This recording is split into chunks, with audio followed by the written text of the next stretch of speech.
Hello friends, welcome my H medicine channel. আজকের যে topic সেটি হচ্ছে প্রোডেপ 20 mg। আমরা জানবো প্রোডেপ 20 mg ট্যাবলেট। এর পূর্বে আমার একটি ভিডিও রয়েছে অলরেডি এই প্রোডেপ 20 mg ট্যাবলেট নিয়ে। আজকের যে টপিক সেটি হচ্ছে প্রোডেপ 20 সাইড ইফেক্ট। তাই আমরা জানবো যে প্রোডেপ কি, এই মেডিসিন দীর্ঘদিন নেওয়ার ফলে কি কি সাইড ইফেক্ট দেখা দিতে পারে, এর ডিউরেশন কতদিন, এটি কোন গ্রুপের মেডিসিন, এই বিষয়গুলো আজকে এই ভিডিওর মধ্যে আমি ডিসকাস করব।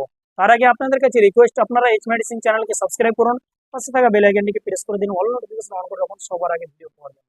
ভিডিওটিকে স্কিপ না করে সম্পূর্ণভাবে দেখুন। সর্বপ্রথম আমরা জানবো এই প্রোডেপ 20 mg এটি বেশ কি কি ব্যাধির জন্য ইউজ হয়ে থাকে।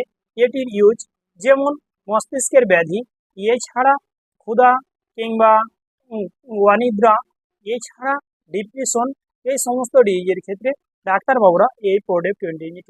আসুন এবার আমরা জানবো এই মেডিসিনের ডিউরেশন 4 থেকে 5 সপ্তাহ।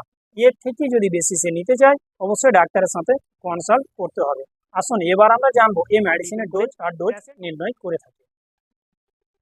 এবার আমরা জানবো এই মেডিসিনের সাইড ইফেক্ট, যেমন অ্যালার্জি হতে পারে কিংবা চোখে ঝাপসা দেখতে পারে, এছাড়া ঠোঁট ও মুখ ফুসকুনি ভাব হতে পারে কিংবা যৌন কর্মক্ষমতা হ্রাস পেতে পারে। এই সমস্ত সাইড ইফেক্টগুলো দেখা দিতে পারে। তাই আপনাদের কাছে রিকোয়েস্ট, আপনারা ডাক্তারের পরামর্শ ছাড়া কোনো মেডিসিন ইউজ করবেন না। ভালো থাকুন, সুস্থ থাকুন। আসি পরে ভিডিও আবার দেখা হবে।